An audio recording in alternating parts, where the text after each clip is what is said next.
கவனத்தை ஈர்க்கணும், அட்டென்ஷன் வந்து அதிகமாக கிடைக்கணும், பல பேர் கூவணும். ஏன் வந்து த்ரிஷா வந்து பிறந்தநாள் வாழ்த்து சொல்லலை சொல்லிட்டு கூவணும். கூவின பிறகு நம்ம வந்து போடலாம்னு நினச்சிருக்கலாம். அட்டென்ஷன் சீக்கிங் அதிகமாக கிடைக்கும். சில பைத்தியங்கள் கூட சில பைத்தியங்கள் இருக்குது. பைத்தியங்கள் செய்யக்கூடிய செய்கைக்கு வந்து பார்த்தீங்கன்னா அது மீனிங் இருக்குமா? திடீர்னு இந்த காதல் படத்தில் பார்த்து ஞங்குன்னு அடிச்சுமா, ஐயோ அந்த ஞங்குன்னு அடிச்சு நான் அதுக்கு என்ன அர்த்தம் நம்ம சொல்ல முடியுமா? ஒரு ஆட்டின் போட்டு லவ்னு வைக்கிறேன், அதை வந்து பார்க்குற அத்தனை பேரும் எனக்கு லவ்னு வச்சுருக்காரு சேகரம், எதுக்கு வச்சாரு, ஏன் வச்சாரு, யாருக்கு வச்சாரு, அப்படி யோசனை. இது கியூரியாசிட்டி. இந்த கியூரியாசிட்டி தான் த்ரிஷா வந்து தூண்டி விடுறாங்க. யார் அட்வைஸ் பண்ணாலும் இந்த காதல் ஒன்று இருக்குல்ல, அது காதல்ன்றது தாண்டி இந்த அன்பு பிரியம் பாசம் காட்டக்கூடிய அந்த நபர் வந்து எவ்வளோதான் இது தப்புன்னு சொன்னால் கூட பார்த்தீங்கன்னா அறிவு கெட்டோம், மனசு கெட்டாரு. அந்த ரிலேஷன்ஷிப் வந்து பார்த்தீங்கன்னா அவர் குடும்பத்தை பாதிக்குது. அவர் குடும்பத்தை பாதிக்கும் போது அவர் மனசை பாதிக்குது. அவர் மனசை பாதிக்கும் போது பார்த்தீங்கன்னா வந்து அவருடைய கெரியரை வந்து பாதிக்குது அப்படின்னு சொன்னால் பிரிஞ்சு போயிடணுன்றது தான் என்னுடைய எண்ணம். இல்லை நான் இந்த மாதிரியான சில சேட்டைகள்லாம் நான் பண்ணுவேன்னு சொன்னாங்கன்னா அவங்க வகையான சேடிஸ்ட். இந்த த்ரிஷாவும் வந்து பார்த்தீங்கன்னா ஏதோ வந்து அந்த டைமில் எப்படி வந்து பேசப்பட்டாங்க, நிவேதா பித்ராஜ் எப்படி உதயநிதிக்கு பேசப்படுறாங்க. காலை சுற்றுற பாம்புன்னுவாங்க. பாம்பு காலை சுற்றிச்சுன்னா அது வந்து எடுக்கிறது ரொம்ப கஷ்டம். நட்பு பாராட்ட போனீங்களா இல்லை வந்து பர்த்டே கேக் வெட்ட போனீங்களான்றதுலாம் ஒரு கேள்வி தானே. நானும் கூட நினச்சேன் சரி அப்போ ரெண்டு பேருக்கேன் இவ்வளோ இந்த இவ்வளோ பெரிய கேக்கு, அங்கே ஒரு கேக்கு, இங்கே ஒரு கேக்கு, அதை சுற்றி வந்து பார்த்தீங்கன்னா இன்னும் ஒரு 4 விதமான கேக்கு, 2 பேருக்கு எதுக்கு? ஒரு மட்டும் உட்காந்துருக்கிற மாதிரி கூட இவங்க உட்காந்துருக்கிற மாதிரி இப்படி தான் அந்த நாய்க்குட்டி வச்சு போட்டு. என்னை கேட்டால் விஜய் அவர்களுக்கு இந்த அரசியல் பின்னடைவை இன்னைக்கு நேற்றுக்கு என்ன ஆச்சு பார்த்தீங்கன்னா ஒரே விஷயம் ட்ரோல் ஆயிடுச்சு பாருங்க. நீங்கள் சட்டசபையில் அப்பா காரணம் சொல்லி நீங்கள் சொன்னீங்க, மொத்தமாக இறங்கிட்டாங்க. அது நான் பாராட்டலாமா, நான் வன்மையாக கண்டிக்கிறேன். வீட்டு பெண்களை வந்து இழுத்து வச்சு பேசுறது விட கேவலமான விஷயம். உன் பொண்டாட்டி வந்து தேடி இருக்கேன். இதுதான் திமுக பண்ணுவாங்க. ஜெயலலிதாவை பப்ளிக் மேடையில் திமுக எப்படி இழிவான அரசியல் இது. குடும்ப பெண்களை என்ன கொண்டு வரீங்க? குடும்பம் 1000 பிரச்சனை இருக்குது எல்லா குடும்பத்துலையும். உங்கள் வீட்டிலலாம் வந்து டைவர்ஸே நடக்கல யாருக்குமே. நான் கேட்குறேன், இது எப்படி கனிமொழி எப்படி கடந்து போயிடுவாங்க? நான் கேட்குறேன், கனிமொழி எப்படி கடந்து போயிடும்? இது தப்பு இல்லையா? இது விஓடி பிளாட்ஸ் நேயர்களுக்கு வணக்கம். இன்று நம்மோட சிறப்பு நேர்காணல்ல சேகரா ஜெய்சங்கர் இருக்காங்க. வாங்க பேசலாம். வணக்கம். வணக்கம். நேற்று தான் நம்ம பேசணும் த்ரிஷா அவர்களை பற்றி. விஜய் அவர்களுக்கு இப்போ சந்தோஷமா இருக்கும் உங்களுக்கு? வாழ்த்து சொல்றது சந்தோஷம் தானே உங்களுக்கு? ரைட். விஜய் அவர்களுக்கு பர்த்டே விஷ் பண்ணிடல அப்படின்னு சொல்லிட்டு நேற்று பேசணும். நேற்று நைட்டு சம்மர் ட்விஸ்டா யாருமே எதிர்பார்க்காத ஒரு விஷயத்த போஸ்ட் பண்ணியிருக்காங்க. ரொம்ப நாள் சென்று போஸ்ட் பண்ணியிருக்காங்க. எப்படி பார்க்குறீங்க? அவங்க போட்டிருந்த சென்டென்ஸுக்குள்ளே நான் போக விரும்பலை, சரிங்களா? அந்த ஒர்த்துன்னு சொல்லும் போதே எனக்கு வந்து முதலமைச்சர் விஜய் அவர்கள் சொன்னார் பார்த்தீங்களா, இதெல்லாம் அவ்வளோ ஒர்த்துன்னு சொல்ல. அந்த ஒர்த்துன்ற அந்த வார்த்தை வந்து பார்த்தாலே நமக்கு அதுதான் ஞாபகம் வருது. அது உள்ளபடியே எனக்கு மனக்காயம். ஏன்னா மனைவி வந்து எந்த இடத்துல விட்டு கொடுக்கூடாது ஒரு கணவர் வந்து. அது அந்த வார்த்தை வந்து அந்த சூழலில் அவர் பேசினார். அது எலெக்ஷனுக்கு முன்னாடி அவர் டேமேஜ் கண்ட்ரோலுக்காக பேசினார். நம்ம அதெல்லாம் விட்டோம், அதான் போச்சு. இப்போ இவங்களும் அந்த வார்த்தையை பயன்படுத்தி போட்டிருக்காங்க. ஒருத்தன்ற வார்த்தையை பயன்படுத்தி இவங்க போட்டிருக்காங்க. அது வந்து அது என்னென்னா மீனிங் ஆகட்டும், அதுக்குள்ளேயே நான் போக விரும்பலை, சரிங்களா? அது ஒரு வரியாக இருக்கட்டும், அதை அப்படியே டீகோட் பண்ணுறதுக்கு பெரிய விஷயம் ஒன்றும் கிடையாது. அதை அவாய்ட் பண்ண விரும்புகிறேன். ஃபஸ்ட்டு பாயிண்ட்டு என்னுடைய பார்வைக்கு நான் சொல்கிறேன், இந்த படம் போட்டிருக்காங்க இல்லையா, அதுவே வந்து ஃபேக். அது வந்து என் பார்வைக்கு நான் சொல்கிறேன், அது ஏஐயில் தான் அது வந்து அந்த காட்சி பதிவாயிருக்குன்றது என்னுடைய பார்வை. அதுவே ஃபேக்குன்னு இருக்கும்போது அவங்க சொன்ன வார்த்தையும் ஃபேக், அப்படிதான் நான் நினைக்கிறேன். இது வந்து அந்த படம் வந்து ஏஐ படம், அது ஒரிஜினல் இல்லை. அப்போ அதுவே ஃபேக்குன்னும் போது பார்த்தீங்கன்னா வார்த்தையும் கூட ஃபேக் தான். இல்லை, எதை வச்சு அதை ஃபேக்குன்னு சொல்கிறீங்கன்னு கேட்குறேன். அந்த காட்சி பார்த்தாலே தெரியுமா உங்களுக்கு? அதில் அவர் இல்லை ஃபேக்காக த்ரிஷா அவர்கள் வந்து அதுவும் 2 நாளுக்கு அப்புறம் போட வேண்டிய அதனால தான் நானும் கேட்குறேன். அதே கேள்வி தான் உங்கள்கிட்ட நான் கேட்குறேன். நீங்கள் சொல்லுங்கள், எதுக்காக பிறந்தநாள்னா அன்றைக்கி தானமா சொல்லணும்? இப்போ என் பிறந்தநாளுக்கு இல்லை உங்களுக்கு பிறந்தநாளுக்கு உங்களுக்கு என்னைக்கு சொல்லணும்? அன்றைக்கி சொல்லணும், இல்லைன்னா சொல்லலாம் இல்லையா? அதுதான் பெரிய பேசு பொருளா இப்போதைக்கு இருக்கு. முக்கியமா விஜய் அவர்கள் ஃபேன்ஸ் தொண்டர்கள் மத்தியில் என்ன பேசு பொருளா இருக்கு? 2 நாளா சும்மா தானே இருந்தீங்க, 2 நாளுக்கு அப்புறம் எடுத்து அதுதான் இப்போ புரியுதுங்களா? எனக்கு தான் நான் அது வந்து இவங்க வந்து கவனத்தை ஈர்க்கணும், அட்டென்ஷன் வந்து அதிகமாக கிடைக்கணும், பல பேர் கூவணும். ஏன் வந்து த்ரிஷா வந்து பிறந்தநாள் வாழ்த்து சொல்லலை சொல்லிட்டு கூவணும், சரிங்களா? கூவின பிறகு நம்ம வந்து போடலாம்னு நினச்சிருக்கலாம். அட்டென்ஷன் சீக்கிங் அதிகமாக கிடைக்கும் அப்படின்னு நினச்சிருக்கலாம். எல்லாமே லாம் தான், சரிங்களா? ஆனால் என் பார்வையில் நான் சொல்கிறேன், இந்த படமே வந்து ஒரு ஃபேக்கான படம் தான். இது வந்து ஏஐயால் வந்து ஜென்ரேட் செய்யப்பட்டிருக்குன்றது என் பார்வை மட்டும் இல்லை, பலருடைய பார்வையும் அதுதான். அப்போ என்னுடைய இதுவும் அதுதான். இந்த சென்டென்ஸும் ஒரு ஃபேக் தான். அது உண்மை இல்லை, உணர்வு கிடையாது. அதே சமயத்தில் அவங்க வந்து சொல்கிறாங்க இல்லையா, ரொம்ப இவர் மேலே அன்பு இருக்குது அது இருக்குன்னு சொல்கிறாங்களா, அதுவும் கூட பொய்யா இருக்கும்னு என் நம்பிக்கை. ஸோ இதில் வந்து என் பார்வை என்னென்னா, விஜய் அவர்கள் விலகணும்னு நினைக்கிறாரு. அந்த விலகணும்னு நினைக்கும் போது வந்து பார்த்தீங்கன்னா அவங்க விலக மாட்டாங்கன்னு நான் நினைக்கிறேன். இப்போ வந்து அந்த அந்த ஃபோட்டோக்கு கீழே வந்து 4 0 போட்டிருந்தாங்க. இட்ஸ் நியூ பிகினிங் அப்படிங்கிற மாதிரி ஒரு விஷயம். அதை எப்படி பார்க்குறீங்க? நியூ பிகினிங் அதாவது இது எப்படி வேணால் எடுத்துக்கலாம். 4 போட்டாக்க வருஷத்தை பொறுத்து எடுத்துக்கலாம்னு நான் நினைக்கிறேன். இயர் ஜென்ரலாக அப்படி தானே இயர். இப்போ வந்து புதுசாக பிறந்திருக்கிறாரு அப்படின்ற மாதிரி கூட எடுத்துக்கலாம். யார் விஜய் அவர் வந்து இப்போ புதுசாக பிறந்திருக்கிறாரு எடுத்துக்கலாம், சரிங்களா? எப்படி இருந்தாலும் வந்து 53 வயசுன்றதை மறைக்க முடியாதுல்ல யாருமே, இல்லையா? ஸோ இதெல்லாம் வந்து அவங்க மனசுக்குள்ளே ஒன்று கற்பனை பண்ணிக்கிட்டு அதை வந்து வெளிக்காட்டுறது. இப்போ நானே கூட ஒரு 2 லைன் போடுறேன்னு வச்சுக்கோங்களேன், ஏதோ என்னுடைய பழைய நினைவுகள் வச்சோ அல்லது வந்து பார்த்தீங்கன்னா வந்து இல்லை என் கற்பனைக்கு ஏதோ ஒரு விஷயம் எட்டுதுன்னு அதை வச்சு நான் போகிறேன்னா அதுக்கு நீங்கள் அர்த்தம் தேடினீங்கன்னா அது தேவையில்லாத மண்டை குடைச்சல் வேலையாக போயிடும். இப்போது சில பைத்தியங்கள் இருக்குது. பைத்தியங்கள் செய்யக்கூடிய செய்கைக்கு வந்து பார்த்தீங்கன்னா அது மீனிங் இருக்குமா? இருக்காது. பைத்தியம் என்ன வேணால் செய்கை பண்ணோம். திடீர்னு இந்த காதல் படத்தில் பார்த்து ஞங்குன்னு அடிச்சுமா, ஐயோ அந்த ஞங்குன்னு அடிச்சுன்னா அதுக்கு என்ன அர்த்தம் நம்ம சொல்ல முடியுமா? பைத்தியங்களுடைய ஆட்டிடியூடு எவ்வளோ இருக்குதுல்ல. அந்த மாதிரி தான் இதெல்லாம். இன்னொரு மனிதருடைய உள்ளத்து உணர்வுகளை வந்து வெளிப்படுத்துகிற அந்த பாடி லாங்குவேஜாக இருக்கட்டும் அல்லது சென்டென்ஸாக கூட இருக்கட்டுமே, அதுக்கு நம்ம வந்து மீனிங் தேட முடியாது. அதுக்கு நம்ம வந்து ஒரு மீனிங் தேடணும்னா அது தேவையில்லாத நமக்கு வந்து மண்டை குடைச்சல் வேலையாயிடும். அதை எதுக்கு அதை புறந்தள்ளிட்டு போய் அதை இக்னோர் பண்ணிட்டு போயிட்டே இருக்கணும். ஸோ அது ஒவ்வொருத்தருடைய இப்போ நீங்கள் இந்த கேப்ஷன் வைப்பாங்க, சில பேர் நீங்கள் பார்த்துருப்பீங்க, கேப்ஷன் வைப்பாங்க. அந்த கேப்ஷன் வைக்கிறவங்க வந்து பார்த்தீங்கன்னா அவங்களுடைய உள்ளத்து உணர்வு தான் அதை வெளிப்படுத்துகிறாங்க அந்த கேப்ஷனில், சரிங்களா? இல்லை ஸ்டேட்டஸே கூட வச்சுங்க, அவங்க உள்ளத்து உணர்வு. அதுக்கு என்ன மீனிங் சொல்லிட்டு நம்ம இன்னொரு மனிதர் வந்து கியூரியாசிட்டியை தூண்டுறது தான் அந்த ஸ்டேட்டஸ்ன்றதே. இன்னொரு மனிதனுடைய கியூரியாசிட்டியை வந்து தூண்டுறதுக்காக தான் அது அமையுது. ஆனால் உள்ளபடியே பார்த்தீங்கன்னா ஒரு ஸ்டேட்டஸ் வைக்கிறவன் அவனுடைய ஹாப்பினஸ்க்காகவோ அல்லது அவனுடைய மன நிறைவுக்காக அல்லது அவனுடைய மனக்குறைகள் போக்குவதற்காக வைக்கிற அந்த ஸ்டேட்டஸு இன்னொரு மனிதர் வந்து ஓடி வந்து எதனால் பார்க்குறாங்க அந்த ஸ்டேட்டஸை? இங்கே சில பேர் வந்து பார்த்தீங்கன்னா வந்து குத்துறதுக்கும் வந்து திட்டுறதுக்கும் கூட அந்த ஸ்டேட்டஸை யூஸ் பண்ணுறான். நேரடியாக திட்ட முடியாது, புரியுதா சொல்கிறது? நேரடியாக திட்ட முடியாது. அப்போ இந்த ஸ்டேட்டஸில் வச்சார்னா அவன் புரிஞ்சுப்பான்னு நினைக்கிறான். ஆனால் அது அவன் மட்டும் இல்லை, இன்னொரு 100 பேர் வந்து பார்க்குறாங்க.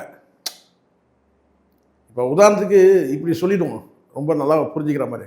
ஐ லவ் யூன்னு சொல்லிட்டு ஒரு ஸ்டேட்டஸ் வைக்கிறேன்னு வச்சுங்களேன், நான் வைக்கிறேன்னு வச்சுங்களேன், என் மனைவி வந்து ஓடி வந்து பார்க்குறாங்க, ஐ லவ் யூன்னு சொல்கிறத பார்க்குறாங்கன்னா அது வந்து பார்த்திங்கன்னா முடிஞ்சிருச்சு, அவங்களோட முடிஞ்சிருச்சு. அதை இன்னொரு 10 பேர் 100 பேர் வந்து பார்க்குறேன்னு வச்சுக்கலாம், ஐ லவ் யூன்னு வைக்கிறத வந்து பார்க்குறாங்கன்னு வச்சுங்களேன், இவர் யாருக்கு சொல்லியிருப்பார் ஐ லவ் யூ? இப்போ நான் வந்து என் மனைவிக்கு தான் நான் ஐ லவ் யூன்றதை நான் சொல்கிறேன். ஸோ வந்து பார்த்தீங்கன்னா அந்த இடத்துல ஐ லவ் யூன்னு சொல்கிறேன், இல்லை ஐ கூட தேவையில்லைன்னு வச்சுங்களேன், லவ் யூன்னே வைக்கிறேன், 2 வைக்கிறேன் ஆச்சுன்னா இது எதுக்கு சார்? அட ஒன்றுமே யூ கூட விட்டுருங்க, ஐயும் விட்டுருங்க யூவும் விட்டுருங்க, வெறும் லவ்னு வைக்கிறேன்னு வச்சுங்களேன், ஒரு ஆர்டின் போட்டு லவ்னு வைக்கிறேன். அதை வந்து பார்க்குற அத்தனை பேரும் எனக்கு லவ்னு வச்சுக்கிறேன் சேகரம், எதுக்கு வச்சாரு, ஏன் வச்சாரு, யாருக்கு வச்சாரு அப்படி யோசனை. இது கியூரியாசிட்டி. இந்த கியூரியாசிட்டி தான் த்ரீஷா வந்து தூண்டி விடுறாங்க. இப்போ பெரும்பாலும் நீங்களே சொன்னீங்க, அவங்களுடைய ரசிகர்கள்லாம் வந்து கண்டிப்பாக ரொம்ப ட்ரோல் ஆகிட்டு இப்போ இந்த இடத்துல நீங்கள் பாருங்கள், இந்த ரசிகர்கள்லாம் வந்து ட்ரோல் பண்ணுறாங்கல்ல, அதுக்கே நாங்கள் தான்மா காரணம். இன்னும் பெருமையாக சொல்கிறேன், நான் தான் காரணம்.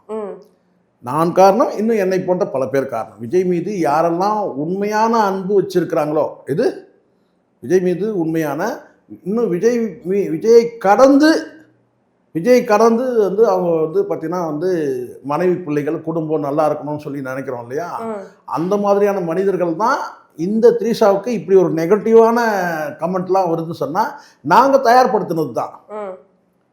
என்னை போன்றவர்கள் தயார்படுத்தினது தான். இதில் ஒன்றும் ஒளி மறைவே கிடையாது. இதை பெருமையாகவே நான் சொல்கிறேன். நினைக்கிறேன் விஜய் அவர்களுக்கு வந்து அவருடைய வளர்ச்சியில் உண்மையாகவே அக்கறை இருக்குமானால் அது வந்து பார்த்தீங்கன்னா அவர் செய்யக்கூடிய அத்தனை விஷயங்களையும் நம்ம பாராட்ட முடியாது. அப்படி பாராட்டினா அது போய் அவருக்கு செய்கிற துரோகம், அது விஜய்க்கு செய்கிற துரோகம். இப்போ விஜயோட வளர்ச்சி வந்து ஒரு நடிகராக இருந்து அதை கடந்து ஒரு முதலமைச்சர் கடந்து ஒரு பிரைம் மினிஸ்டர்ன்ற அந்த ஒரு பார்வை இங்கே இருக்கும்போது அது நடக்குது நடக்கலன்னுலாம் வேற, அது வந்து ஃபேட் அது. ஆனால் அதுக்கு எந்த வகையிலும் குந்தகம் ஏற்படக்கூடாது இல்லை, அதுக்கு எந்த வகையிலும் வந்து பார்த்தீங்கன்னா அது வந்து அதுக்கு தடை ஏற்படுத்தக்கூடாது. அப்போ அந்த தடை ஏற்படுத்தக்கூடிய சக்தி எந்த ரூபத்தில் வந்தாலும் அதை வந்து எதிர்க்கிறோம் தானே, அந்த வேலை தான் நம்ம செய்கிறோம். அப்போ அதுக்கு வந்து பார்த்தீங்கன்னா விஜய் ரசிகர்களையும் வந்து தாவேகா தொண்டர்களையும் தயார்படுத்துகிற வேலையை தான் நம்ம செஞ்சுட்டு இருந்தோம், நான் செஞ்சுட்டு இருக்கேன். ஸோ அப்போ வந்து இந்த இடத்துல வந்து விஜய் எதிர்ப்பீங்களா நீங்கள், 10 பேர் வந்து கத்த தான் செய்வான், எங்கள் தலைவரை எதிர்ப்பியா நீ, எங்கள் தலைவரை இப்படி சொல்கிறியா அப்படி சொல்கிறியான்னு சொல்லி சில பேர் வந்து பேச தான் செய்வான். ஐயோ அவன் பேசுறதுலாம் காதில் கேட்க முடியாது. அவனை பற்றிங்க அவன் இன்னசென்ட், அவனுக்கு வந்து தெரியாது இதுக்குள்ளே இந்த சதி சூழ்ச்சிலாம், அவங்க தலைவருக்கு எதிரான என்ன சதி இருக்குது சூழ்ச்சி இருக்குன்றதுலாம் அவனுக்கு தெரியாது. அப்போ அவனை நம்பி நம்ம வரவே இல்லை. விஜய் அவனை நம்பியா விஜய் வந்துட்டான். 4 வருஷத்துக்கு முன்னாடியே வந்து விஜய் வந்து அரசியலுக்கு வருகையை வந்து முதல்ல ஆதரிச்சவன் தான் நான். இப்போ கூட ஆதரிக்கணும், ஆனால் சரியான அரசியல் இருக்கணும்ல, சரியான அரசியல் பண்ணணும்ல. அப்போ தவறான அரசியல் பண்ணால் சுட்டி காட்டினால யார் பண்ண சுட்டி காட்டுறது? பூஜா அடிக்கிறவன், பூஜா தூக்குறவன், ஜால்ரா அடிக்கிறவன்லாம் வந்து சுட்டி காட்ட முடியாது. எங்களை போன்றவங்க தான் சொல்லுவாங்க. விஜய்க்கு எதிரான எத்தனை தீய சக்திகள் வந்தாலும் நாம தான் அதை அடையாளம் கண்டுபிடிக்க முடியும், அப்படி யார் என்ன ஏதுன்றது. அதனால் வந்து கடுமையான விமர்சனங்கள் நான் வச்சிருந்தால் கூட பார்த்தீங்கன்னா இப்போவும் நான் சொல்கிறேன், இப்போ யார் இது வரைக்கும் சொன்னாங்கன்னு எனக்கு தெரியாது, நானும் கூட பார்க்கவே இல்லை. நான் சொல்கிறேன் இது ஃபேக், இது ஃபேக்குன்னு சொல்றீங்க, அது ஏஐ எடிட்டிங் அப்படின்னு சொல்றீங்க. ஆனா ஏஐ எடிட்டிங் ஃபேக்க எதுக்கு 2 நாளுக்கு அப்புறம் போட வேண்டிய அவசியம்? இது நான் மீண்டும் அது வந்து அவங்க த்ரிஷா அவங்களுக்கு இதுக்கு என்ன எது தேவையில்லாம எதுக்கு வைக்கணும்? கரெக்டு தான்மா, இதெல்லாம் அட்டென்ஷன் சீக்கிங் ஒன்று. எப்பவுமே ஒரு விஷயம் நான் சொல்கிறேம்மா, இதெல்லாம் சில நேரங்கள் வந்து ஒரு விஷயம் சொன்னால் தப்பாக எடுத்துக்கூடாது. நட்பு கொள்வதற்கும் காதல் கொள்வதற்கும் வந்து பார்த்திங்கன்னா ஒரு தகுதி வேணும். ஃபஸ்ட்டு யார் மீது நட்பு கொள்கிறோமோ யார் மீது காதல் கொள்கிறோமோ அவங்க அதுக்கு வந்து ஒரு தகுதி வேணும். ஆனால் சில நேரங்களில் இந்த நட்பும் காதலும் வந்து அன்பின் பால், அது வந்து பார்த்திங்கன்னா நாம் வைக்கக்கூடிய அந்த பிரியத்தின் பால் வந்து பார்த்திங்கன்னா அந்த தகுதியை பார்க்குறது கிடையாது. அது தப்பு, அது சரியானு கேட்டிங்கன்னா அது தப்பு. இது நான் இன்டெப்த்தாக போய் நிறைய பேச முடியும், அது பெரிய வியாக்கியானம் பண்ணுற மாதிரி ஆயிரும் சில நேரங்களில். நான் சொல்கிறேன், அது நட்பாக இருக்கட்டும் காதலாக இருக்கட்டும், அங்கே வந்து பார்த்திங்கன்னா நீங்கள் அந்த அன்பின் பால், பிரியத்தின் பால், நேசத்தின் பால், பாசத்தின் பால் சில இடத்துல வந்து கண்ணை கட்டி விட்ட மாதிரி யார் மீது வேணாலும் வந்துடும். அப்போ அதுக்கு பிறகு நம்ம என்ன செய்யணும்னு கேட்டால் அதை வந்து அதனால் ஏற்படக்கூடிய விளைவுகள் இருக்குல்ல, பின் விளைவுகள் இருக்குல்ல, அதில் சிக்கி தவிப்போம். நான் நினைக்கிறேன் இன்றைக்கி விஜயோட ஸ்டேட்டஸ் கிட்டத்தட்ட அப்படி தான் நான் நினைக்கிறேன். யார் மீது வந்து நம்ம வந்து அன்பும் பிரியமும் வைக்கணுமோ அதை வைக்காமல், அதாவது என்ன அந்த சொன்ன இந்த காதலும் நட்பும் வைக்கணுமோ அதை அன்பும் கூடுதலான அன்பு, மிதமிஞ்சிய அன்பு, பிரியத்தினால் ஏதோ ஒரு சுச்சுவேஷனில் அவங்க மேலே வந்து ஒரு சூழ்நிலை வருதுன்னா அதில் சிக்கி தவிப்பாங்க. இதில் எம்ஜிஆரும் விதிவிலக்கு கிடையாது. எம்ஜிஆரும் கூட ஜெயலலிதா அவர்கள்கிட்ட வந்து பார்த்திங்கன்னா அம்முன்னு சொல்லிட்டு கடைசி காலம் வந்து அம்முனா யார்? ஜெயலலிதா தான் அம்முன்னு சொல்லிட்டு ரொம்ப வந்து, ஏன்னா அவர் வந்து இத்தனை பேர் இருக்கிறாங்களே, எவ்வளோ நடிகர் இருக்கிறாங்க, மனைவி இருக்கிறாங்க, மனைவியும் காதல் மனைவி தான், எவ்வளோ நடிகைகள்லாம் இருக்கிறாங்க அவர் கூட நடித்தவங்க. ஏன் ஜெயலலிதாவை மட்டும் சூஸ் பண்ணார்? ஏன் ஜெயலலிதாவோட வந்து பார்த்தீங்கன்னா கிட்டத்தட்ட வந்து ஒரு லிவிங் இன் ரிலேஷன்ஷிப்பில் இருந்தது உண்மை தான், அது மூடி மறைக்கிறாங்க, சில பேர் பேச தயங்குறாங்க. இப்போ தான் ஜெயலலிதா இல்லை ஜெயலலிதா இருந்தாங்கன்னா வந்து இப்போ போயஸ்காரங்களை கூப்பிட்டு கட்டி வச்சு அடிப்பாங்க. எம்ஜிஆர் இருந்தாங்கன்னா ராமவரம் தோட்டத்தில் கட்டி வச்சு அடிப்பார். ஆனால் அவங்களுக்குள்ள ஒரு ரிலேஷன்ஷிப் இருந்தது. நான் சொல்கிறது அரசியல் கடந்து இருந்தது. அது நட்பா காதலான்றதெல்லாம் வந்து நம்ம பேசணும்னா அது கொச்சப்படுத்துகிற மாதிரி ஆயிரும் அந்த மாமனிதர்களை. ஆனால் இருந்தது உண்மைதான். ஸோ அதனால் இங்கே எல்லா மனிதர்களும் ஒரு பெண் வந்து பார்த்தீங்கன்னா பெண் கிட்ட ஸ்லிப்பாகி விடலாம், சில பேர் மனைவி கிட்ட ஸ்லிப்பாகி விழுந்துருவான், சில நேரங்களில் வந்து பார்த்தீங்கன்னா வந்து மாற்று பெண்கள் கிட்ட ஸ்லிப்பாக விழுந்துருவான். அதுக்கு காரணம் வந்து பார்த்தீங்கன்னா அது நட்பு காதலா, என்ன ரீசனு, எப்படி இந்த அன்பு எப்படி? ஸோ அன்புக்கு இன்னொரு வடிவம் தான் காதல் மட்டும்தானா, அதை கடந்து வேறு ஏதாவது இருக்கா? ஸோ இந்த மாதிரி ஆகும். அந்த மாதிரியான உறவுகள் வந்து பார்த்திங்கன்னா வந்து ஒரு கட்டத்தில் யாராவது ஒருத்தர் பிரியும் போது இன்னொருத்தருக்கு பிரியறதுக்கு மனசு இருக்காது, சிக்கலாயிடும். அந்த இடத்துல தான் காம்ப்ளிகேஷனே அங்கே தான் உருவாகும். ஒருத்தர் வந்து விலகணும்னு நினைப்பாங்க, பிரியணும்னு நினைப்பாங்க. இன்னொருத்தர் வந்து பிரியக்கூடாதுன்னு நினைப்பாங்க. அப்போ பிரியக்கூடாதுன்னு நினைக்கும் போது நம்ம கேட்டால் அதுக்கான ஸ்ட்ரகிள் எடுப்பாங்க, பிரியாமல் இருக்கிறதுக்கு ஸ்ட்ரகிள் எடுப்பாங்க. அப்போ வந்து அங்கே வந்து சிக்கலாகும். இப்போ நான் நினைக்கிறேன் என் யூகம் வந்து பார்த்தீங்கன்னா விஜய் அவர்களுடைய நிறைய பேர் அட்வைஸ் கேட்டு, அதுவும் வந்து பார்த்தீங்கன்னா யார் அட்வைஸ் பண்ணாலும் இந்த காதல்னு ஒன்று இருக்குல்ல, அது காதல்ன்றது தாண்டி இந்த அன்பு பிரியம் பாசம் காட்டக்கூடிய அந்த நபர்கள் வந்து எவ்வளோதான் இது தப்புன்னு சொன்னால் கூட பார்த்தீங்கன்னா அறிவு கெட்டோம் மனசு கெட்டாது. அந்த மாதிரியான சிக்கலில் உளவியல் சிக்கலில் போய் நிற்கும். அப்படியே அறிவு கெட்டோம் இது தப்புன்னு சொல்லி தெரியும், நம்ம என்ன பதவியில் இருக்கிறோம், நம்ம எவ்வளோ உயரம் போயிட்டு இருக்கிறோம், நம்ம எங்கே, அப்போ அது தெரியும் தான் அறிவுக்கு, ஆனால் மனசுக்கு வந்து கேட்காது. அப்போ இதுதான் இந்த இடத்துல தான் வந்து ஒரு உளவியல் சிக்கல். என்னை கேட்டால் ஒரு மனிதருடைய நீங்கள் நட்பு பாராட்டுறீங்க அல்லது காதல் பாராட்டுறீங்க, இதுக்கு அடிப்படை காரணம் அன்பு பிரியம் பாசம் நேசம் இதெல்லாம் இருந்துச்சுன்னா உள்ளபடியாக அவங்களுடைய வளர்ச்சியில் வந்து நாம் வந்து பங்கெடுக்கணும். அப்போ அந்த வளர்ச்சிக்கு நம்மக்கிட்ட இருக்கக்கூடிய அந்த ரிலேஷன்ஷிப் தான் ஒரு தடையாக இருக்குன்னு சொன்னால் விளைகிறது தான் சரி, அதுதான் உண்மையான அன்பு. சில பேர் இந்த மனிதர் வந்து இந்த உயரத்துக்கு போகிறாரு, நாம் எந்த வகையிலும் நமக்கு அது தடையாக இருக்க வேணாம், நாம் வந்து விலகி நம்ம இருப்போம் அப்படின்னு நினச்சா தான் அது உண்மையான அந்த நட்பாக இருந்தாலும் சரி. என்கிட்ட சில பேர் சொன்னாங்க அது வெறும் நட்பு தான் சார், நான் நம்புகிறேன். ஆனால் அது வந்து பார்த்திங்கன்னா வந்து அந்த நட்பு உண்மையாக இருந்தால், இந்த காதல் உண்மையாக இருந்தால், அந்த இடத்துல நீங்கள் உண்மையிலேயே வந்து அன்பு பிரியம் பாசம் நேசம் எல்லாத்தையும் வைக்கிறீங்கன்னா அவங்களுடைய வளர்ச்சியில் வந்து நம்ம கூட இருக்கிற அந்த ரிலேஷன்ஷிப் வந்து பார்த்தீங்கன்னா அவர் குடும்பத்தை பாதிக்குது. அவர் குடும்பத்தை பாதிக்கும் போது அவர் மனசை பாதிக்குது. அவர் மனசை பாதிக்கும் போது பார்த்தீங்கன்னா வந்து அவருடைய கெரியரை வந்து பாதிக்குது அப்படின்னு சொன்னால் பிரிஞ்சு போயிடணுன்றது தான் என்னுடைய எண்ணம். ஆனால் இல்லை நான் இந்த மாதிரியான சில சேட்டைகள்லாம் நான் பண்ணுவேன்னு சொன்னாங்கன்னா அவங்க ஒரு வகையான சேடிஸ்ட். நான் அப்படி தான் சொல்லுவேன், அவங்க ஒரு வகையான சேடிஸ்ட். இதை சில பேர் எப்படி திரிக்கிறாங்க அப்படின்னா, சட்டப்பேரவை முன்னால் போய்கிட்டு இருந்தது இல்லையா, நேற்று 23 கடைசி சட்டப்பேரவை, அதுக்கு முந்தின நாள் விஜய் அவர்களுக்கு வந்து பர்த்டே. ஸோ அன்னைக்கு நம்ம போஸ்டர் போட்டிருந்தோம்னா மறுநாள் சட்டப்பேரவையில் உதயநிதி ஏதாச்சும் சொல்லுவாங்க அப்படின்னு சொல்லிட்டு தான் த்ரிஷா அவர்களை வந்து விஜய் அவர்கள் இப்படி சொல்லியிருந்திருக்கலாம். இது வந்து ஒரு கெஸ்ஸிங் சொல்றாங்க, அது வந்து எதிர்கட்சி கொஸ்டின் கேட்பாங்க. ஒரே வார்த்தையில சொல்லி முடிச்சிடறேன்.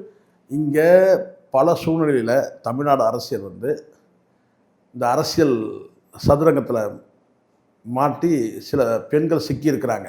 கடந்த கால அரசியல், அது எம்ஜிஆர் கால அரசியல் நீங்கள் எடுத்துங்க. ஏன் வந்து திரு மு.க. ஸ்டாலினுடைய அந்த பொலிட்டிக்கல் கெரியர் கூட ஆரம்ப காலகட்டத்தில் ஒரு செய்தி வாசிப்பாளரோடு சேர்த்து வந்து பேசப்பட்டது. அதுக்கப்புறம் ஒரு காலகட்டத்துக்கு பிறகு அது இல்லைன்னு இப்போ சொல்கிறாங்க. ஆனால் அன்றைக்கி வந்து பார்த்திங்கன்னா அரசியல் வளர்ச்சின்னு ஆரம்பிக்கும் போது அன்றைக்கி மு.க. ஸ்டாலின் இளைஞராக இருக்கும்போது அப்படி வந்து ஒரு பெண்ணை வந்து ஒரு அரசியல் சதுரங்கத்தில் வெட்டப்பட்ட பெண்கள் இருக்கிறாங்க. அது வந்து நீங்கள் ஜெயலலிதாவோட கூட நீங்கள் எடுத்துக்கலாம். ஸோ அதுக்கப்புறம் வந்து மு.க. ஸ்டாலின் அவர் காலத்தை பேசப்பட்டது. ஏன் இதே உதயநிதி காலத்துக்கு கூட நிவேதா பித்ராஜிக்கு வீடு கட்டி கொடுத்தாருன்னு சொல்லி பேசலையா? அதெல்லாம் உங்களுக்கு வந்து பேசுறதுக்கு பயப்படுறீங்க, இதுதான் உண்மை, இதெல்லாம் பேச. ஸோ இந்த அரசியல் இந்த சதுரங்கத்தில் சில நேரங்களில் வந்து ராணிகள் இந்த அரசியல் சதுரங்கத்தில் வந்து பல முறை வந்து பார்த்திங்கன்னா வந்து ராணிகள் வெட்டப்பட்டிருக்கிறாங்க. சரிங்களா, நம்ம அப்படி தான் அதை எடுத்துக்கணும். சில நேரங்களில் வந்து அது வந்து ஒரு காலகட்டத்துக்கு பிறகு அது வந்து பேசப்படாமல் கடந்து போயிடுவாங்க. இது கூட நான் அப்படி தான் நான் நினைக்கிறேன். இந்த த்ரிஷாவும் வந்து பார்த்தீங்கன்னா ஏதோ வந்து அந்த டைமில் எப்படி வந்து பேசப்பட்டாங்க, நிவேதா பித்ராஜ் எப்படி உதயநிதிக்கு பேசப்படுறாங்க, அந்த மாதிரி ஒரு த்ரிஷாவும் அப்படி தான் நான் நினைக்கிறேன். அது மேலே டெவலப் ஆகக்கூடாது. ஆனால் அவங்க வந்து இது என்ன காரணத்துக்காக இது வந்து இந்த செய்தியை ஒரு நாள் கழிச்சு இந்த வாழ்த்து செய்தியை போட்டாங்கன்றது வந்து அவங்களுக்கு உள்ளபடியது. ஆனால் நமக்கு இங்கே இருக்க சிக்கலே என்னன்னு கேட்டிங்கன்னா, இப்போ வந்து பரவலாக நான் ஒரு விஷயத்த நான் மகிழ்ச்சியாக பார்க்குறேன். என்னென்னா விஜயோட ரசிகர்கள் தொண்டர்கள் அத்தனை பேருமே வந்து பார்த்திங்கன்னா வந்து ஒரு நெகட்டிவாக தான் பதிவு போட்டிருக்கிறாங்க. ஆல்மோஸ்ட்னு சொல்ல முடியும், ஒரு 90% மேலே ஒரு 95% வந்து அகெயின்ஸ்டாக தான் வந்து த்ரிஷாவுக்கு போட்டிருக்காங்க. அது ஒரு ஆரோக்கியமான விஷயம் தான் நான் உள்ளபடியே பார்க்குறேன். இது வந்து த்ரிஷாவுக்கு ஒரு சிக்னல். இங்கே வந்து அவங்க ராணியாக ஆசைப்படுறாங்களா, இல்லை ஒரு அரசியலில் வந்து ஒரு கதாநாயகியாக ஆகணும்னு ஆசைப்படுறாங்களான்றதுலாம் ஒரு கேள்வி. வில்லியாக இருக்கிறாருன்றது வந்து உண்மை. இப்போ வந்து அரசியலில் வந்து ஒரு வில்லியாக தான் இருக்கிறாங்க. ஸோ இந்த இடத்துல வந்து பார்த்தீங்கன்னா இதுதான் இங்கே வந்து சில நேரங்களில் இந்த கால சுத்தின பாம்புன்னுவாங்க. இந்த பாம்பு காலை சுற்றிச்சுன்னா அது வந்து எடுக்கிறது ரொம்ப கஷ்டம். காலை வந்து பாம்பு காலை சுற்றிக்கிச்சுன்னா அது வந்து ரிமூவ் பண்ணுறது ரொம்ப கஷ்டம். சரிங்களா? ஏன்னா அந்த அளவுக்கு இறுக்கி பிடிக்கும்னு சொல்லுவாங்க. அந்த மாதிரி தான் இதெல்லாம் வந்து காலை சுற்றின பாம்பு தான். விஜய் தான் எச்சரிக்கையாக இருந்திருக்கணும். இப்போ வந்து ஒரு கட்டத்துக்கு மேலே இப்போ விஜய் சுற்றி ஒரு ஒரு நெருங்கிய வட்டம் இருக்குமா இன்றைக்கி அரசியல் ரீதியாக இருக்கட்டும், அல்லது வந்து குடும்பத்தில் கூட வந்து பார்த்திங்கன்னா இப்போ வந்து அம்மா அப்பாலாம் வந்து அவரோட வந்து பார்க்குறாங்க போகிறாங்க. அது இல்லாமல் குடும்ப உறவுகள் இருக்காங்க, மற்ற உறவுகள் நான் சொல்கிறது மனைவி பிள்ளைகளை கடந்து மற்றவங்க அவங்களாம் கொஞ்சம் இப்போ நெருக்கமாக இருக்காங்க. அவங்க எல்லாருமே அட்வைஸ் பண்ணுவாங்க, இல்லைப்பா இது இன்னும் வந்து இதை கடந்து நீ போகணும், இன்னும் உயரத்துக்கு போகணும் அப்படின்னு சொல்லும் போது விஜயும் கூட அதுக்கு செவி சாய்க்கலாம். ஆனாலும் அவர் வந்து விலகணும்னு நினைக்கும் போது ஒரு வேளை நான் இந்த லேட்டாக போட்டாங்க இல்லையா, இந்த லேட்டாக போட்ட அந்த பதிவு மூலமாக நான் உணர்றது என்னென்னா, விஜய் அவர்களுக்கு இதில் பெரிய உடன்பாடு இருக்காதுன்னு தான் நான் நினைக்கிறேன். அவர் வந்து அந்த கான்வாயில் கூப்பிட்டு வந்தார் இல்லைங்களா, அதுவே மிகப்பெரிய சர்ச்சையாச்சு. அது உளவுப்படியாக வந்து உளவுத்துறை வந்து இங்கே எனக்கு தெரிஞ்சு ஒரு 6 விதமான உளவுத்துறை இருக்குது. அதாவது சென்ட்ரல் ஸ்டேட் சேர்ந்து அந்த 6 விதமான உளவுத்துறை இருக்கு இல்லையா, அவங்கெல்லாம் வந்து பார்த்தீங்கன்னா ஒரு ரிப்போர்ட்டாக கூட போட்டிருப்பாங்க. ஒரு சீஃப் மினிஸ்டர் கான்வாயில் வந்து அதர் பர்சன் வந்து கொண்டு வரும். நாளைக்கு திடீர்னு ஏதாவது ஒரு அசம்பாவிதம் நடந்துச்சுன்னா எல்லாத்தை பற்றியும் ஒரு கேள்வி வரும். இதை நீங்கள் எப்படி அலோவ் பண்ணீங்க, நீங்கள் எப்படி பண்ணுவீங்க, முதலமைச்சரே சொன்னாலும் கூட நீங்கள் எப்படி இதை அவாய்ட் பண்ணலாம். ஏன்னா முதலமைச்சர் பயணத்துலேருந்து எல்லாமே திட்டமிடுறது வந்து காவல்துறை அதிகாரிகள். அப்போ இது எப்படி உங்களை மீறி இது நடந்தது அப்படின்னு சொல்ல ஒரு கேள்வி வரும். ஸோ அதனால் ஒரு சம்பவம் நடந்தப்படி தான் தெரியும். இப்போ ஒய்எஸ்ஆர் வந்து ஆந்திராவில் வந்து பிளாஸ்டில் செத்துட்டாங்க தெரியும் நினைக்கிறேன். அப்போ விசாரணையில் வைக்கும் போது பார்த்தீங்கன்னா எவ்வளோ கேள்வி வந்துச்சு. இவர் எங்கே போனார், எதுக்கு போனார், எப்படி போனார், கல்யாணத்துக்கு தான் போனாரா இல்லை எதுக்கு போனார் அப்படின்னு நிறைய விசாரணை. ஸோ அந்த மாதிரி கேட்டால் இது வந்து சென்ட்ரலில் இருந்து கூட சில தாக்கீதுகள் வந்திருக்கலாம். நீங்கள் வந்து கான்வாயில் எப்படி நீங்கள் வந்து அலோவ் பண்ணுவீங்கன்னு சொல்லி இருந்துருக்கலாம். அதை தாண்டி வந்து பார்த்தீங்கன்னா அன்றைக்குள்ள காலகட்டம் எம்ஜிஆர் காலகட்டத்தில் வந்து எம்ஜிஆர் வந்து கோட்டையிலேருந்து போயஸ் கார்டனுக்கு கார் போன கதைலாம் இருக்குமா இரவு 8 மணிக்கு. ஆனால் இன்றைக்கி உள்ள காலகட்டம் எல்லாரும் கையில் செல்லு வச்சுருக்கிறான். 1000 கன்று இருக்குது இன்றைக்கி. அன்றைக்கி வந்து பார்த்திங்கன்னா வந்து ஆமாம் எங்கே போனாலும் 1000 கன்று இருக்குது. இரவு 12 மணிக்கு கூட ஒரு 1000 கண்கள் முடிச்சுக்கிட்டு. அப்போ வந்து அது தேவையற்ற சச்சரவு தானே. நீங்கள் நட்பு பாராட்ட போனீங்களா இல்லை வந்து பர்த்டே கேக் வெட்ட போனீங்களான்றதுலாம் ஒரு கேள்வி தானே. ஸோ அதனால் வந்து அவாய்ட் பண்ணிக்கிறாரு. ஆனால் இந்த அம்மா அவாய்ட் பண்ணாமல் என்ன செய்யணும் கேட்டால் இருக்குது ஏஐ தொழில்நுட்பம் இருக்குது இல்லையா, அதை வச்சுருங்க. அது நல்லா தெரியுது. அந்த கேக்கெல்லாம் பார்த்தா இப்படி ஒரு கேக்கெல்லாம் வந்து பார்த்தீங்கன்னா எந்த கடையில் இப்படி ஒரு கேக்கு எந்த கடையில் இருக்கிற மாதிரி எனக்கு தெரியல. சரிங்களா? நானும் கூட நினச்சேன் சரி அப்போ 2 பேருக்கா இவ்வளோ இவ்வளோ பெரிய கேக்கு, அங்கே ஒரு கேக்கு, இங்கே ஒரு கேக்கு, அதை சுற்றி வந்து பார்த்தீங்கன்னா இன்னும் ஒரு 4 விதமான கேக்கு, 2 பேருக்கு எதுக்கு இல்லையா? ஸோ இது நாகரிகமாக நான் நினைக்கலப்பா. இது கூட வந்து பார்த்தீங்கன்னா இதே நீங்கள் ஒரு வீட்லேயே இருந்தாக்கா ஒரு நட்பு பாராட்டுறீங்க, த்ரீஷாவோட அம்மா பக்கத்தில் இருப்பாங்க, இன்னும் 2-3 பக்கத்து வீட்டில் எதிர் வீட்டில் இருக்கவங்க 4 பேர் இருப்பாங்க. அதுவே ஒரு கூட்டமாக நின்று ஒரு போட்டோ வெளியிட்டு இருந்தாலும் கூட இதை நீங்கள் சொல்கிற மாதிரி இது நட்பு பாராட்டினாங்க சொல்லலாம் இல்லையா? இதெல்லாம் வந்து ரொம்ப சிறுபிள்ளைத்தனமானதாக நான் நினைக்கிறேன். ரொம்ப நான் கீழ்த்தரமான விஷயமாக கூட நான் நினைக்கிற சமயத்தில். என்னென்னா அவர் மட்டும் உட்காந்துருக்கிற மாதிரி கூட இவங்க உட்காந்துருக்காங்க. இப்படி தான் அந்த நாய்க்குட்டி வச்சு போட்டு என்னை கேட்டால் விஜய் அவர்களுக்கு இந்த அரசியல் பின்னடைவை எதுக்கு இந்த மைனாரிட்டி கவர்மெண்ட் மெஜாரிட்டியில் இருந்திருக்கோம், 150 சீட்டுக்கு மேலே வந்திருக்குமா. அந்த நேரத்தில் வந்து இந்த ஃபேமிலி ஓட்டர்ஸ் இதான் நான் ஓப்பனாக போயிடுவேன். எங்கள் வீட்டில் ஸ்ட்ராங்காக இருந்துச்சு 4 ஓட்டு. இது ரகசியம் நான் சொல்கிறேம்மா. எங்கள் வீட்டில் 7 ஓட்டு மொத்தம். 7 ஓட்டில் வந்து பார்த்திங்கன்னா வந்து 4 ஓட்டு ஸ்ட்ராங்காக இருந்துச்சு. என் ஓட்டு நாம் தமிழருக்கு 4 ஓட்டு வந்து ஸ்ட்ராங்காக இருந்துச்சு. இந்த கல்பாத்தி கல்யாணத்துக்கு அந்த போன அந்த இருக்கிறது ட்ரெஸ் காஸ்ட்யூம் முடிஞ்சு 3 ஓட்டு எகிரிச்சு. அப்படி தானே ஒவ்வொரு வீட்லையும் நடந்திருக்கும். ஆனால் 1 ஓட்டு சொல்லுங்கள், 2 ஓட்டு சொல்லுங்கள், அப்படி தானே எகிரி இருக்கும். 1 ஓட்டு ஸ்ட்ராங்காக நின்றுச்சு. சில விஷயங்கள் நடக்காம இருந்தால் இன்னும் அதிகமான வந்திருக்கும். இப்போ எங்கள் வீட்டில் 1 ஓட்டு ஸ்ட்ராங்காக நின்றுச்சு. அந்த 1 ஓட்டு கூட மாறுச்சு. 1 ஓட்டு என்ன சொல்லிச்சு என்னன்னு கேட்டால், நான் வந்து அண்ணனுக்கு ஓட்டு கிடையாது, அன்னைக்கு தான் ஓட்டு. யாரும்மா அண்ணி அப்படின்னு கேட்டேன். யாரும்மா அண்ணின்னு? சங்கீதா அண்ணி அப்படின்னா. அவங்க எலெக்ஷனில் நிற்கலாமா அவங்க அப்படி சொன்னேன். எலெக்ஷன் நிற்கலனா கூட நான் என் ஓட்டு அவங்களுக்கு தான். அங்கே போய் எப்படி போடுவேன் ஓட்டை? மிஷினில் போய் தேடியா சங்கீதா எங்கன்னு சொல்லிட்டு அப்படின்னு சொன்னேன். அதுக்கப்புறம் போயிட்டு வந்த பிறகு கேட்டேன், என்னம்மா யாருக்குமா போட்ட? யாருக்குமா தலைவருக்கு போட்டியா இல்லை யாருக்குமா போட்டேன்? போட்டேன்பா, இது அவருக்கு தான் போட்டேன் அப்படின்னு சொல்லிட்டு. இப்போ புரியுதுங்களா? இது ஒரு எக்ஸாம்பிள் தான் நான் சொல்கிறேன். இன்னும் பல குடும்பங்களில் வந்து ஃபேமிலி ஓட்டை இழந்தார் விஜய். இன்னைக்கு ஏன் இந்த 140 150 கூட வந்திருக்கலாமா மேபி. இப்போ கூட நான் சொல்கிறேன், அதை ஏற்கனவே நான் பேசுனதை விட்ரா பண்ணிக்கிற பழக்கம் எனக்கு கிடையாது. ஒருவேளை வந்து பார்த்தீங்கன்னா சில குறிப்பிட்ட தொகுதிகளில் சில முக்கியமான நபர்கள் தோற்றதும் போது எனக்கு சந்தேகம் வருது. இது இவிஎம்மில் கூட ஏதோ ஒன்று நடந்திருக்குன்ற மாதிரி எனக்கு ஒரு சந்தேகம் இருக்குது. ஆனாலும் விஜய்க்கு த்ரீஷாவில் வந்து பார்த்தீங்கன்னா வந்து முன்னடைவா பின்னடைவான்னு பார்த்தீங்கன்னா பின்னடைவு தான்.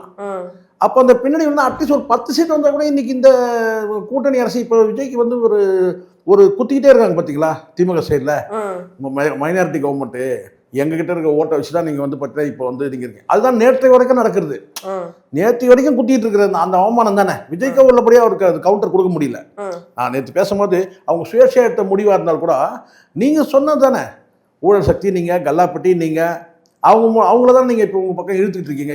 எதனால் இந்த அதிமுக வந்து எதுக்கு இழுக்கணும்? தானாகவே கரைய போகுது. அதை எதுக்கு இவங்க வந்து பார்த்தீங்கன்னா வந்து தடியால் அடித்து சொல்கிறாங்க. தானாக கனியது தடியால் வச்சு கடிக்கிற மாதிரி எதுக்கு அது கரைஞ்சி போகக்கூடியது? அதை இவங்க வந்து பார்த்தீங்கன்னா உடைக்க ஒரு ஐஸ் கட்டி எதுக்கு உடைக்கணும் இவங்க? நான் கேட்குறேன். அப்போ எதனால் மைனாரிட்டி? அந்த மைனாரிட்டி எதனால்? த்ரீஷாவில். இது புரியுது, ஸ்ட்ராட்டஜிஸ்டுக்கு எல்லாருக்கும் புரியுது, அங்கே இருக்கிறவங்க அத்தனை பேருக்குமே புரியுது, எல்லாருக்குமே புரியுது. ஆனாலும் இதை யார் சொல்கிறது? விஜய்கிட்ட யார் சொல்கிறது? அப்போ ஒரு கட்டத்துக்கு மேலே என்ன கேட்டால் இதை உணர்ந்து என்ன செய்கிறேன்னா, இது வந்து சாதாரண விஷயம் கிடையாது. இந்த நாட்டை ஆள்வது சாதாரண விஷயம் கிடையாது. இது மிகப்பெரிய பின்னடைவு ஆகுது. ஏன் இந்த குடும்ப விஷயமே நான் பலமுறை சொல்லியிருக்கலாமா? இந்த நீதிமன்றத்தில் வழக்கு அதுவும் பின்னடைவு தானே. இன்றைக்கி நேற்றுக்கு என்ன ஆச்சு பார்த்தீங்கன்னா, ஒரே விஷயம் ட்ரோல் ஆயிடுச்சு பாருங்க. நீங்கள் சட்டசபையில் அப்பா காரணம் சொல்லி நீங்கள் சொன்னீங்க, மொத்தமாக இறங்கிட்டாங்க. அது நான் பாராட்டலாமா? நான் வன்மையாக கண்டிக்கிறேன். வீட்டு பெண்களை வந்து இழுத்து வச்சு பேசுறது விட கேவலமான விஷயம், மிக கேவலமான விஷயம். அது வந்து திமுக நேற்றுக்கு பண்ணாங்க. இது காரணம் யார்? நீங்கள் ஒரு கதையை வந்து சொல்கிறீங்க, உள்ளபடியே அரசியலை வந்து ஸ்டாலின் இருக்கிறாரு. அப்போ இந்த இடத்துல வந்து கடந்த காலத்தில் எல்லாரும் பேசினது தான். ஏன் ஒற்றைக்கண் சிவராசன் சொல்லிலாம் வந்து கலைஞரை சொல்லியிருக்கிறாங்க, பேசியிருக்கிறாங்க, வீல் சேரில் வந்து கிண்டல் அடிச்சிருக்கிறாங்க. இதெல்லாம் கடந்த காலத்தில் நடந்திருக்கு. ஆனால் உங்களுக்கு எது பின்னடைவாகுது பாருங்க. உங்களை இதுதான் திமுக பண்ணுவான், பர்சனலாக அடிப்பான். நீங்கள் வந்து என்ன செய்றீங்க, இது பர்சனல் கிடையாது, இது அஃபிஷியல். இது வந்து பார்த்தீங்கன்னா அரசியல் ரீதியாக நீங்கள் விமர்சனம் வைக்கிறீங்க. உங்கள் அப்பா எங்கே காணோம்? ஏன்னா குளத்தூரில் போட்டிட்டார், ஒரு அரசியல்வாதி இன்னைக்கு இருக்கிறாரு. அங்கே வந்து விஜய் எந்த இடத்துல வந்து துர்காமாவை பற்றி பேசவே இல்லை. ஆனால் இவனுக்கு என்ன பண்ணான்னு பார்த்தீங்களா? என்ன பண்ணாங்க? ஸ்ட்ரைட்டாக அங்கே போயிட்டாங்க. என்னன்னா, உன் பொண்டாட்டி வந்து தேடி இருக்காங்க. இதுதான் திமுக பண்ணுவான். ஜெயலலிதாவை பப்ளிக் மேடையில் திமுக எப்படி கலைஞருக்கும் ஜெயலலிதாவுக்கும் வந்து பார்த்தீங்கன்னா வந்து எவ்வளோ அந்த வாக்குவாதத்துகளை வந்து பார்த்தீங்கன்னா சோபமாக, அதாவது மைக்கை மூடிட்டு ஒரு கேள்வி கேட்கும்போது இதுக்கு பதில் வந்து சோபன் பாபு கிட்ட போய் கேட்டு பாருன்னு சொல்லி சொன்னவங்க தான் கீழ்த்தரமான நபர்கள் தான். அந்த வைராக்கியம் தான் அந்த அம்மா கடைசி வரைக்கும் வந்து கலைஞரோட வந்து எந்த விதமான அந்த பேச்சு இல்லாமல் இருந்துச்சு. நீங்கள் பார்த்துருப்பீங்க. எப்படி பேச முடியும்? அவ்வளோ கீழ்த்தரமாக வந்து ஒரு மேடையிலையும் ஆட்கள் இல்லைன்னா மறுக்கலாம் முடியாது. இப்போ எங்கே போயிட்டானுங்க பாருங்க. நீங்கள் அவங்க அப்பாவை காரணம் பேசுறீங்க, இது சட்டசபையில் நடக்குது. சட்டசபை விட்டு வெளியே போனது அறிவு கட்டுத்தணும். அதை போயிட்டானுங்க. போயிட்டு இதுக்கு பதில் கவுண்டர் தான் கொடுக்குறாங்க. செங்கல்பட்டு நீதிமன்றத்தில் மனைவி கணவனை தரக்கூடிய மனைவி வந்து கணவனை தேர்ந்த கதைலாம் இருக்கும். அப்போ நம்ம இந்த இடத்துல என்ன சொல்ல வேண்டியிருக்கோம்? இப்போ எப்படி பாருங்க, நம்மளே பாருங்க, ஒரு நல்ல அரசியல் மேம்பட்ட அரசியல் பேசலாம்னு பார்த்தா இப்போ நம்ம என்ன சொல்ல வேண்டியதாக இருக்குது? அப்போ உதயநிதி நடுராத்திரியில் என்னத்தை தடவி தேடினார் செல்ஃபோனில், நம்ம அதை பேச வேண்டியது ஆகிடுதா? அப்போ நம்மளை எப்படி கீழ்த்தரமாக தள்ளுறானுங்க பாருங்க. நம்மளே தவறான, இப்போ நம்ம ஒரு மேம்பட்ட அரசியல் பேசணும்னு நினைக்கிறோம், ஒரு ஜென்யூனான அரசியல் பேசணும்னு நினைக்கிறோம், நாகரிகமான அரசியல் பேசணும்னு நினைக்கிறோம், நியாயமான அரசியல் பேசணும்னு நினைக்கிறோம், நேர்மையான அரசியல் பேசணும்னு நினைக்கிறோம், உண்மையான அரசியல் பேசணும்னு நினைக்கிறோம், தத்துவார்த்தமான அரசியல் பேசணும்னு நினைக்கிறோம். ஆனால் நம்ம எங்கே தள்ளிட்டான்னு பார்த்தீங்களா? இது இப்போ வந்து முதலமைச்சர் குடும்பத்தை பற்றி பேசுகிற அதாவது அந்த பேச்சை கண்டிக்கிறோம் நம்ம. ஆனால் நம்ம இந்த விவாதங்கள் எப்படி நடக்குது பாருங்கன்ற நான். இதுதான் வந்து திமுக காலகாலமாக பண்ணுறது. விஜய் அவர்கள் பேசுறது ஒரு கிண்டலாக இருக்கலாமா, ஒரு ஆணவ போக்காக கூட இருக்கலாம். ஆனால் இது போன்ற பேச்சுக்கள் கடந்த காலத்தில் ஜெயலலிதா ஆட்சி காலத்தில் பேசப்பட்டது. அதை நான் நியாயப்படுத்தலை, அந்த ஆணவமான பேச்சை நான் நியாயப்படுத்த. ஆனாலும் அதுக்கு வந்து நீங்கள் பதில் என்ன பேசணும்? இந்த இடத்துல வந்து நீங்கள், நான் கேட்குற இந்த அரசியல் சதுரங்கத்தை எதுக்குடா பொம்பளையில் கொண்டு வந்து வெட்டுறீங்க? பொறுக்கி பசங்களா எல்லாம் இவனுக்கு பேசுறது. பொதுவாக நான் சொல்கிறேன், பெண்கள் எதுக்கு உங்கள் வீட்டு பெண்களை கொண்டு வந்தா? இப்போ இதே ஒரு முறைமா அண்ணாமலை வந்து ஒரு கேள்வி கேட்குறாங்க, பத்திரிகையாளர் கேள்வி கேட்குறாங்க. அதுக்கு அண்ணாமலை பதில் சொல்ல கேட்டால் இதை நீங்கள் துர்காம்மா கிட்ட போய் கேளுங்கன்னு சொல்லிட்டு சன் டிவிக்காரன்ட்ட சொல்கிறான். அப்போ தான் நான் சொன்னேன், கேட்கப்பட்ட கேள்வி என்ன தெரியுங்களா, வெளிநாட்டுக்கு லண்டனுக்கு எதுக்கு போகணுன்னு தான் உன்னை கேட்டாங்க. நீ லண்டனில் எதுக்கு நீ பிடுங்க போனீங்கன்னா அந்த என்ன பிடுங்கணுன்றதை மட்டும்தான் நீங்கள் பேசணும். ஆனால் நீ பேசணும் என்ன பதில் என்ன கேட்டால் துர்காம்மா கிட்ட கேளுங்க. அப்போ கண்டித்து பேசணும். அறவைக்காடு அண்ணாமலைன்னு பேசணும். வீட்டு பொம்பளைங்க எதுக்கு பேசுகிறீங்க? ஆமாம், இதே விஜய் அவர்களே வந்து பார்த்தீங்கன்னா வந்து வீட்டு பெண்களை பற்றி பேசியிருந்தாருன்னா நம்ம கண்டிப்போம். ஆனால் நேற்று தினம் உதயநிதி பண்ணது அதாவது கேட்டினா ஆணவ அரசியலை தாண்டி வந்து ஒரு அட்டூழிய அரசியல் மாதிரி இழிவான அரசியல். இது குடும்ப பெண்களை என்ன கொண்டு வரீங்க? 1000 பிரச்சனை இருக்குது எல்லா குடும்பத்துலையும். உங்கள் வீட்டிலலாம் வந்து டைவர்ஸே நடக்கல யாருக்குமே. நான் கேட்குறேன், இது எப்படி கனிமொழி எப்படி கடந்து போயிடுவாங்க? நான் கேட்குறேன், கனிமொழி எப்படி கடந்து போயிடும்? இது தப்பு இல்லையா இது? அப்போ உதயநிதி பேசுனா வந்து பார்த்தீங்கன்னா உங்கள் அண்ணனை பேசுனது ஆணவ அரசியல் நீங்கள் கண்டிக்கிறீங்க. அப்போ உதயநிதி பேசுனது அப்போ அந்த குடும்பத்தை பற்றி யாருக்கும் எந்த அக்கறையும் கிடையாது. அது போகிற போக்கில் பேசும். ஏன்னா சங்கீதா வந்து பேச போகிறதில்ல. நேற்று தினம் வரைக்கும் மனசு உள்ளபடியே கஷ்டமாக இருந்துச்சு தங்கச்சி. நேற்றுக்கு பொறுத்த வரைக்கும் அந்த பிள்ளைய போட்டு விஜயோட மகனை போட்டு எங்கள் அப்பனை நான் காரணம் தேடிட்டு இருக்கிறேன்னு சொல்லிட்டு எவ்வளோ ட்ரோல் பண்ணுறீங்க. நியாயமாடா இதெல்லாம்? நியாயமா இது? மனசாட்சி உள்ளவும் செய்யலாமா? பிள்ளைகள் என்ன பண்ணும்? அந்த பிள்ளைகளை போட்டு வந்து பார்த்தீங்கன்னா ஏஐ படத்தை போட்டு எவ்வளோ அவமானம், எவ்வளோ வலிக்கும், எவ்வளோ வேதனை இருக்கும். இதுக்கு மேலே எனக்கு பேசவே முடியல. கீர்த்தனம் இவ்வளோ கேவலமான ஒரு அரசியல் வந்து திமுக பண்ணக்கூடாது. இவனுக்கு இவ்வளோ இந்த தண்டனைலாம் பத்தாதுன்னு நினைக்கிறேன். ஆனால் என்னென்னா ஒரு ஆரோக்கியமான அரசியல் வந்து விஜய் நடத்த வரணும். இந்த த்ரீஷா இந்த லொட்டு லொசு இதுகளெல்லாம் வந்து ஒதுக்கிட்டு வந்து பார்த்தீங்கன்னா ஒரு கம்பீரமான அரசியலுக்கு வரணுன்றது தான் என்னுடைய எண்ணம்.